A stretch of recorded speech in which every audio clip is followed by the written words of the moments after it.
Hello, my dear green learners. How are you? I think all of you are well and hearty with the blessings of Almighty Allah.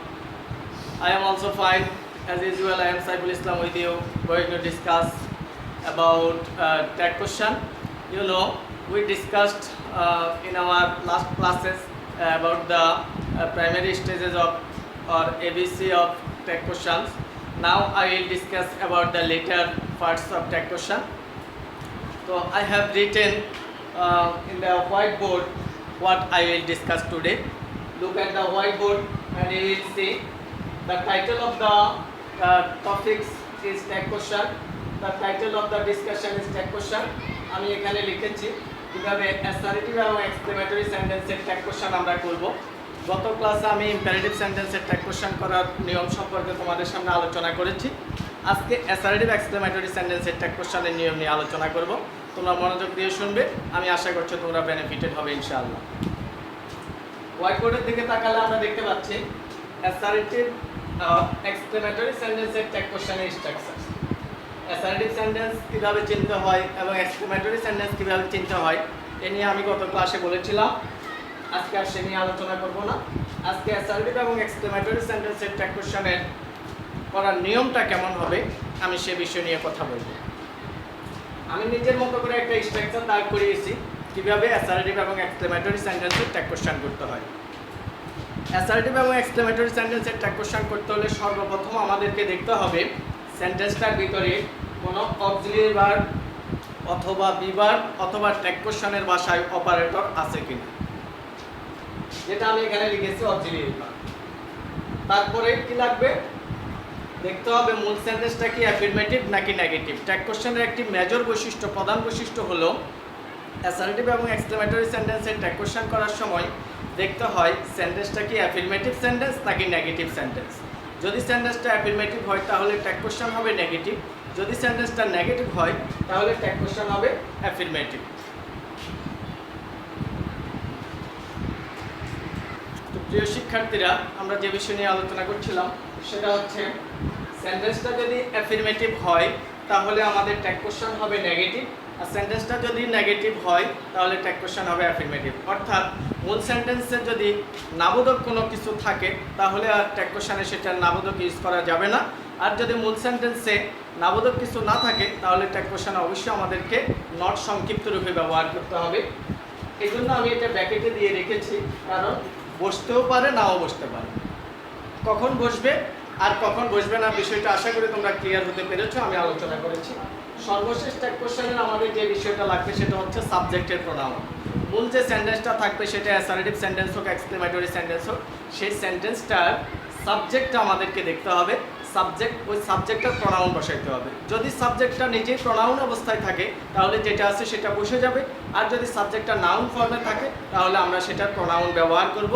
R noun থাকলে সাবজেক্টে noun হিসেবে থাকলে সেই নাউনের পরিবর্তে প্রোনাউনটা কী ধরনের হবে সেটা আমার সামনে আলোচনায় আসতেছে, তোমরা দেখতে পাবে। এবার আসো স্ট্রাকচারের দিকে তাকালে আমরা দেখতে পাচ্ছি প্রথমে যে জিনিসটা লাগবে সেটা হচ্ছে অক্সিলিয়ারি ভার্ব। এখন আমাদেরকে অক্সিলিয়ারি ভার্ব চিনতে হবে। আশা করি তোমরা নবম দশম শ্রেণীর স্টুডেন্ট যারা আছো তারা সকলে অক্সিলিয়ারি ভার্ব সম্পর্কে অবগত আছো।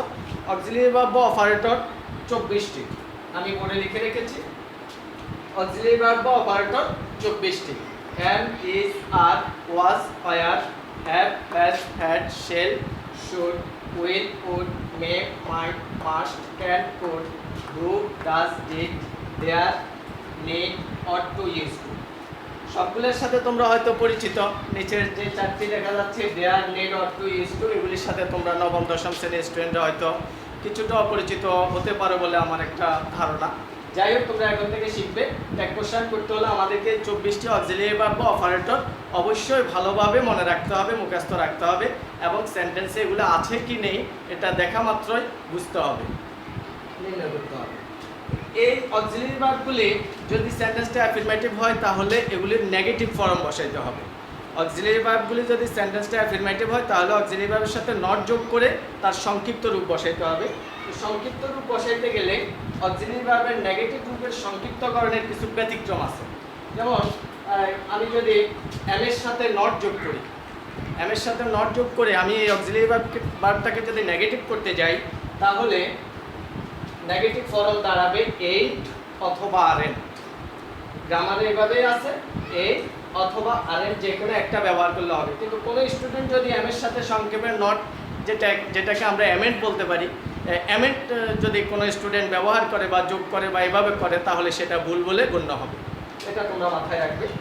ক্যানের সাথে নট যোগ করলে এখানে এন ডাবল হওয়ার কথা। ক্যানের সাথে একটা এন আছে, নটের সাথে একটা এন আছে, ক্যান দিলাম, এরপর নটের সংক্ষিপ্ত রূপ এন অ্যাপোস্ট্রফি টি ব্যবহার করলাম, তাহলে ডাবল এন হওয়ার কথা, কিন্তু না, তাহলে সেটা ভুল হবে। আমাদেরকে ব্যবহার করতে হবে single N. Can't, can plus not can't, will plus not যখন আমরা যোগ করব তখন সংক্ষিপ্ত রূপ হয়ে যাবে ওন্ট। এটা উইলেন্ট হবে না, উইল প্লাস নটের সংক্ষিপ্ত রূপ ব্যবহার করতে হবে ওন্ট। শেলের সাথে যখন আমরা নট যোগ করব তখন সেটা হয়ে যাবে শান্ট। এটা তোমাদেরকে অনেক ভালোভাবে মুখে মনে রাখতে হবে। শুধু এই আমি যে চারটা লিখেছি এই চারটায় সংক্ষিপ্ত রূপের ব্যতিক্রম, বাকিগুলো যেভাবে আছে তার সাথে সংক্ষেপে নট যোগ করে দিলে হয়ে যাবে।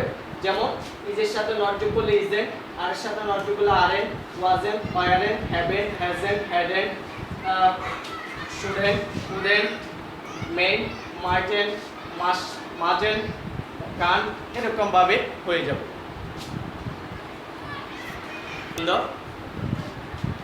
অক্সিলিয়ারি ভার্ব আমরা চিনেছি, অক্সিলিয়ারি ভার্বের সংক্ষিপ্ত রূপের ব্যতিক্রমটাও আমরা দেখেছি। অক্সিলিয়ারি ভার্ব থাকলে যে অক্সিলিয়ারি ভার্বটা আছে সেই অক্সিলিয়ারি ভার্বটাই সেন্টেন্সে প্রথমে নিয়ে আসতে হবে। স্ট্রাকচার আমি দেখিয়েছি তোমাদের সামনে। তারপর দেখতে হবে সেন্টেন্সের ভিতরে নট আছে কি নাই। যদি না থাকে তাহলে দিতে হবে সংক্ষিপ্তভাবে, আর যদি থাকে তাহলে সেটা উঠে যাবে। এরপর সাবজেক্টের প্রোনাউন বসবে। যদি অক্সিলিয়ারি ভার্ব থাকে তাহলে আমরা সেই অক্সিলিয়ারি ভার্বটাই ট্যাগ কোশ্চেনের শুরুতে বসাবো। এখন প্রশ্ন হলো যদি সেন্টেন্স অক্সিলিয়ারি ভার্ব না থাকে তাহলে আমরা কি করব? Let us try to know. তখন আমাদের কি করবে? অক্সিলিয়ারি ভার্ব বা অপারেটর না থাকলে করবে। অক্সিলিয়ারি ভার্ব বা অপারেটর না থাকলে আমাদেরকে সেন্টেন্সের টেন্স দেখে ডু, ডাজ এবং ডিডের সাহায্য নিয়ে ট্যাগ কোশ্চেন করতে হবে।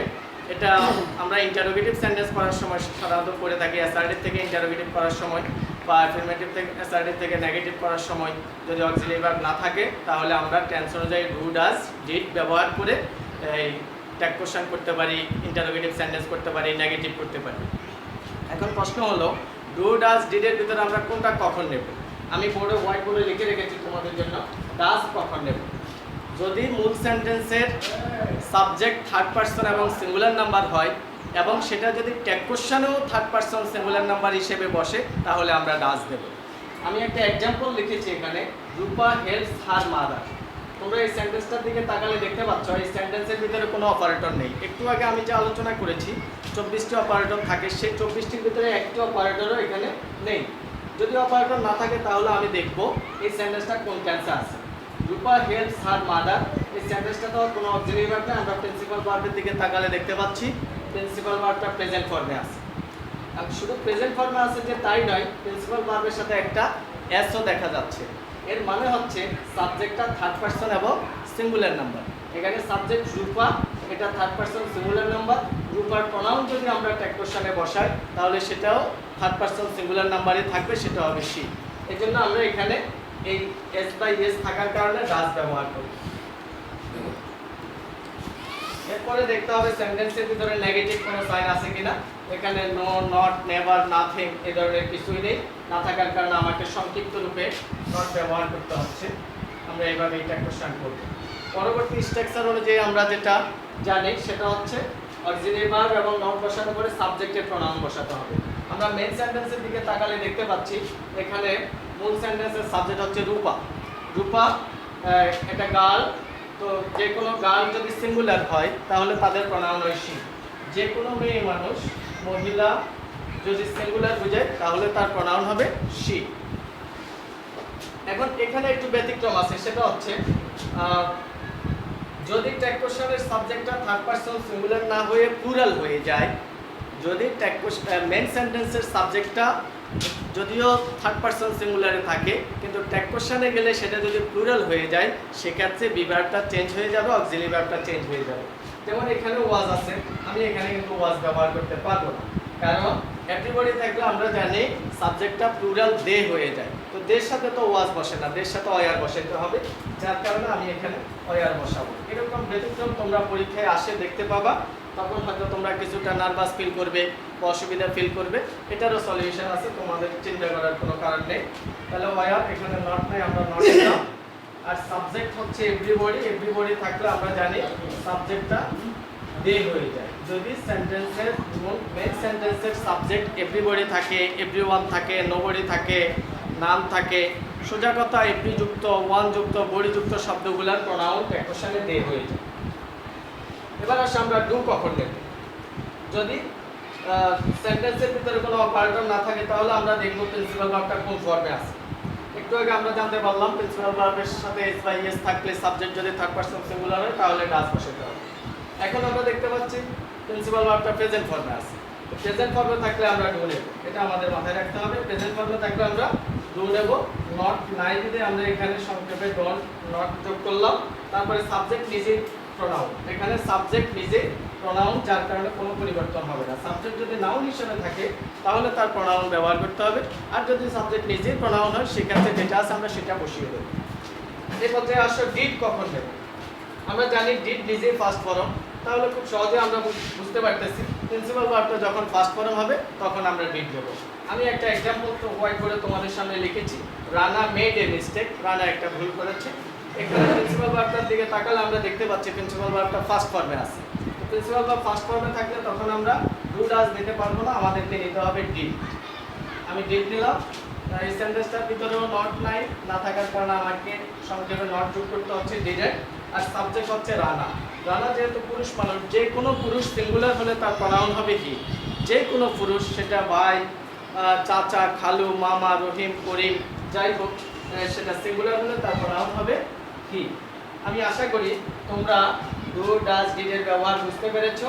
অক্সিলারি ভার্ব না থাকলে কিভাবে ট্যাগ কোশ্চেন করতে হবে এটুকু তোমরা আশা করি বুঝতে পেরেছো ইনশাআল্লাহ। তোমরা এগুলো বাড়িতে ভালো করে চেষ্টা করবে এবং প্র্যাকটিস করবে, তাহলেই তোমরা এই ট্যাগ কোশ্চেনে দক্ষতা অর্জন করবে বলে আমি বিশ্বাস করি। আজকে এই পর্যন্ত, আশা করি আবার দেখা হবে ইনশাআল্লাহ। ভালো থাকবে। It's all for today, see you next time ইনশাআল্লাহ। টিল দেন, আল্লাহ হাফেজ।